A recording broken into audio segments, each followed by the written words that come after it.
Hi everyone, thank you for coming to this press conference with Commissioner Vestager, soon to be Executive BP Designate of the new Commission.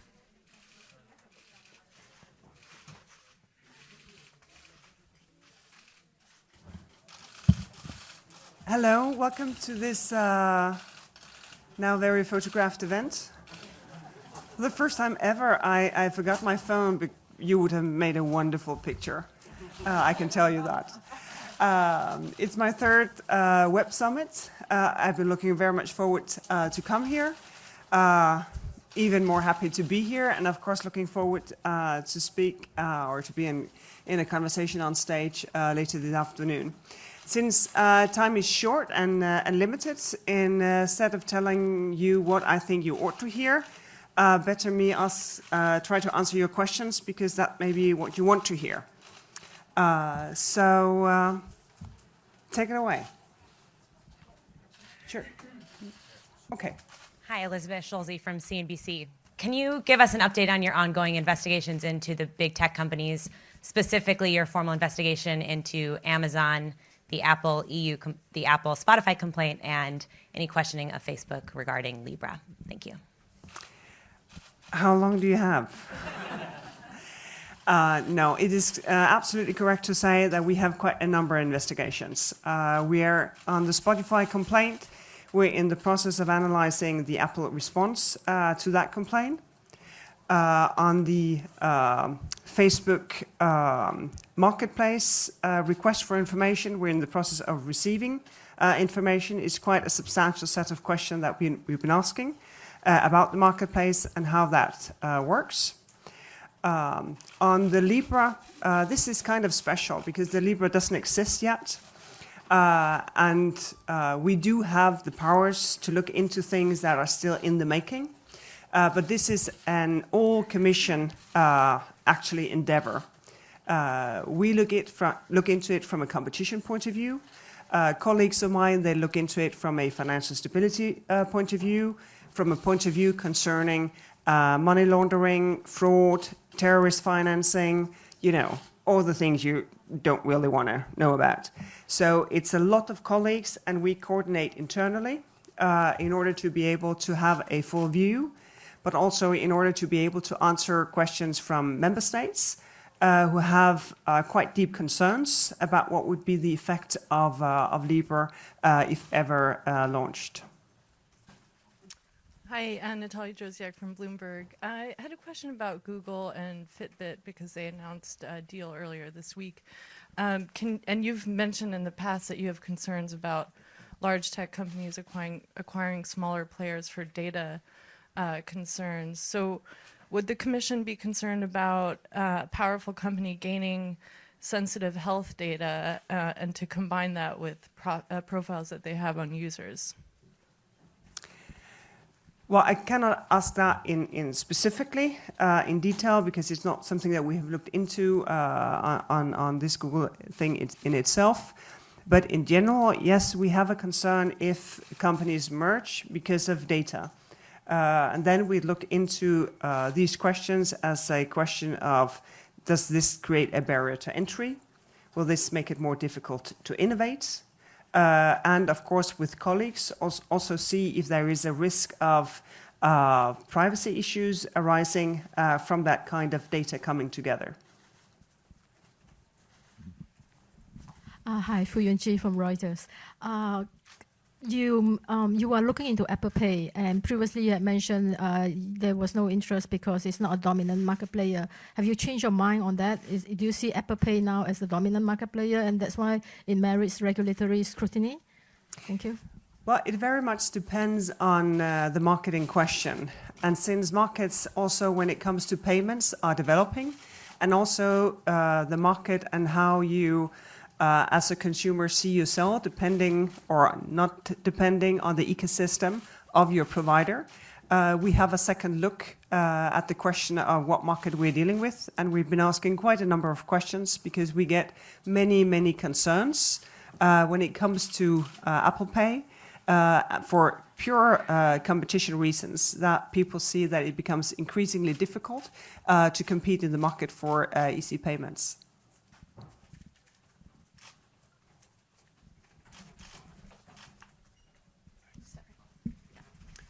Adrian Weckler from the Irish Independent. Do you hope to see a new unified tax system for tech companies across Europe? And are you satisfied that Ireland has done enough to reform its tax laws?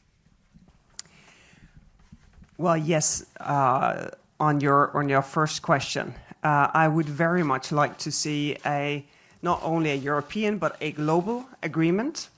It has been, usually there's no reason to be optimistic when it's about taxes, because it's very often very slow and it's very difficult to get, a thorough enforcement. But when it comes to digital taxation, developments has been fast and been quite ambitious on the level of the OECD. You saw that we weren't successful in passing digital taxation for all of Europe. Then the OECD took over and they have pushed very fast and very ambitiously. Right now they have a public consultation on what they call the Pillar 1 and Pillar 2 approach. It is met with, I'd say, for taxes, quite enthusiasm, also outside of Europe. And obviously I hope that that will give sufficient support for them to put the two approaches into detail, so that we can have an OECD agreement maybe sometime next year. If not, us from the Commission side, we will resume our work to try to enable a European-wide taxation also of digital companies. Because it doesn't make any sense that most companies pay their taxes, but some companies, depending on their technology and the business model, that they don't. So we very much hope that this sort of very fast momentum, that it can be kept and that we'll have results. On the question of the Irish tax system, we've had a very good cooperation with Irish authorities over the last couple of years, and there has been important changes in the Irish tax legislation.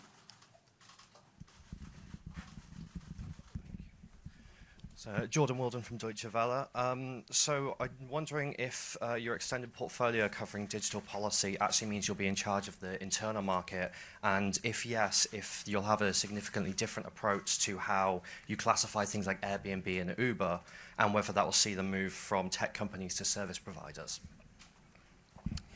Well, this is one of the things that we will be discussing intensively. Because we will be trying to figure out this question about safety and liability when it comes to what we today see as platforms, but which is increasingly competitors to more traditional businesses, only they have a very different approach as to how to do their business and how to provide the different services. For me personally, it was kind of surprising that you have to go to court to see Uber as a transport company. And I think we'll try to push that more and more, so that you basically take the whale off to see what is actually the business that we are dealing with here, in order to have a level playing field. Because I think people should be more than welcome to do business in Europe and to do a successful business in Europe. Competition is a great thing, but it should be on a level playing field. And this is one of the discussions that we will be pushing in the coming years. And of course, if need be, also in the cooperation with colleagues with the specific responsibility for single market, digital, different kind of taxation and consumer protection, that we push legislation if that is needed. Hi, here in the back. Thomas Cabral from Agence France Presse. Google has, of course, paid fines, but some argue that the market remedies don't go nearly far enough. Would you be ready to file new objections on Google Shopping or Android to fix that? Well, the fine is not the only point in any of our decisions. The fine is there in order to punish past behavior. The cease and desist in order to stop illegal behavior. And then the framework of the decision is what should change your behavior for the future. This is why we're still monitoring the Google behavior when it comes to Google Shopping, because we may see that there is a show of rivals in the shopping box. We may see that there is a pickup when it comes to clicks for merchants, but we still do not see much traffic for rival competitors when it comes to shopping comparison. So obviously, we will keep looking at this case. In the Android case, here you also have a fine. Google have untied the contracts, so you don't have to take search and Chrome if you take the Android operating system. So that is the fine for the past behavior, that stop the illegal behavior. Then for the future, more needs to be done. Previously, way before my time, there's been positive experiences with choice screens. Now a choice screen will be launched. There has been a lot of back and forth, depending on a very constructive, good and strong market response to the first ideas. So now Google will launch a choice screen where competitors can be chosen and also be chosen as the default when you have done that, with prices that are much more affordable than in the first version of the choice screen. It remains to be seen how this will work, but we will follow this very, very closely. And that, of course, comes from the disappointment of the Google AdSense case. You know, the case where Google had, extreme exclusivity in placing ads on third-party websites if there was a search engine. And here Google stopped their illegal behavior when we sent the statement of objection. 2 years later, when we adopted the decision and handed out a fine, the market hadn't picked up at all.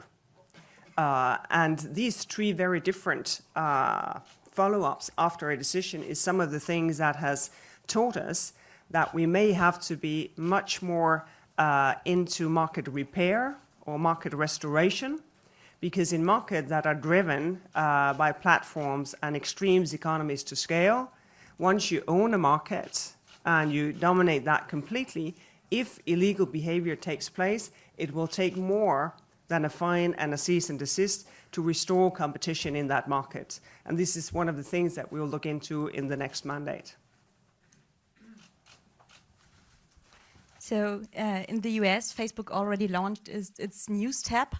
And I wonder what you think about traditional media partnering with Facebook now. And do you see us as competitors or as partners? I think it very much depends on the issue at stake. You probably know that at the same time as I've been having a number of antitrust cases, colleagues of mine have been working with Facebook, with Google, with other tech of the tech giants in order to try to prevent illegal content, to take it down as fast as possible. Because here, what we saw was that it would take quite some time before you would have effective legislation to make this happen. So better to prevent illegal content from spreading by establishing a partnership. So here, basically, we have both roles, both as the law enforcer and as the partner, to make sure that what we all agree on is illegal in the real analog world should also not take place in the digital world. When it comes to news and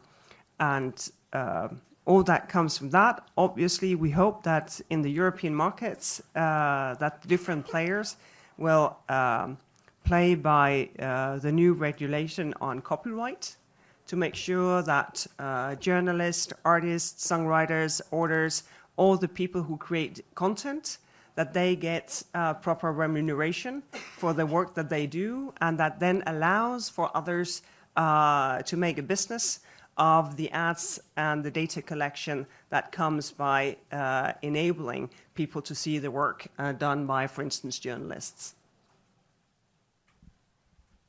Suzanne Sayers, Point of View International. A question, Tony Blair yesterday from the centre stage said that, generally speaking, politicians on a national level are not sufficiently catching up with technology and the possibilities and the dangers. Do you agree with that, and what's your point on that? Thanks. Well, one of my worries is that we do not sufficiently see that democracy will break down if we allow that to be privatized. And if it's just your feed, and no journalist will question what you're presented for, no opponent will give you a different opinion, no one will discuss it with you, your family or your work colleagues or anyone, it's just for you.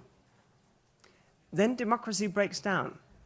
Because democracy is something that takes place also in public space, where things can be voiced and they can be fact-checked and they can be contradicted and they can be supported. And this, I think, is a very important point, because this is very much the nature of a number of our social media. They seems to create a community, but it's basically just with you and the provider.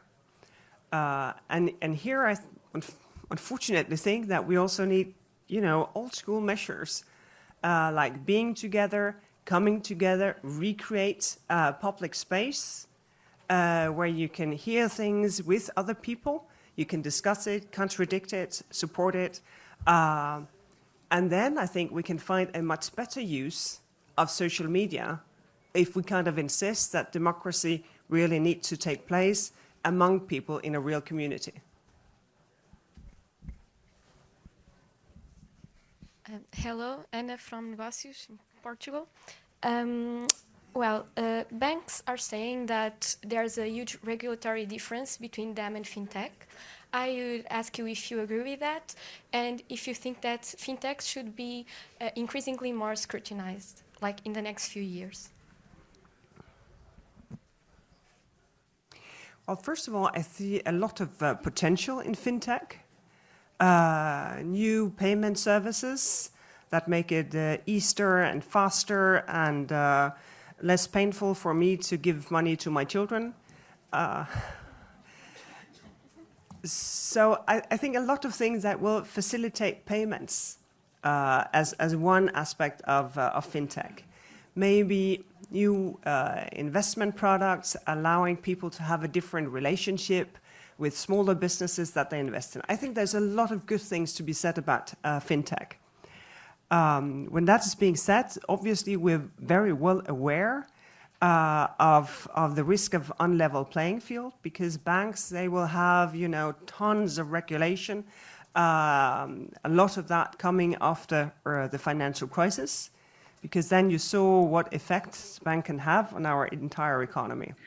So we're being very well aware of that. I think it's important also for banks to integrate what comes from FinTech, and also for themselves to figure out, well, what is it to be a bank in 5 years or in 10 years time from now? Because obviously banks, as any other sector, will have to fully digitalize. Hi, Rebecca Stewart from trade magazine The Drum. Sorry, I'm up the back here. We've heard from a lot of politicians, regulators, so on this week. Why is it important for you to be here and speak to the businesses that fall under your jurisdiction in a more informal setting? And what kind of discussions have you been having behind the scenes? Well, I tend not to have discussions behind the scene because that doesn't really make sense in what I do. For me, it makes great sense that you take the time to come here.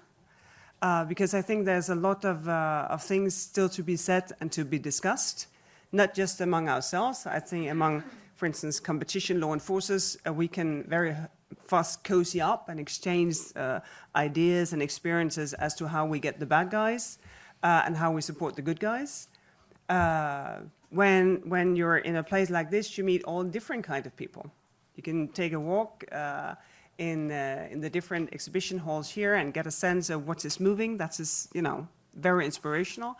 And on stage, you get a second to none opportunity to have a more sort of open discussion about ideas and reflections that is not necessarily to be hammered down in regulation, but just to make sure that we keep recreating a community. Our president-elect is saying in another venue today that technology may be new, but our values are not.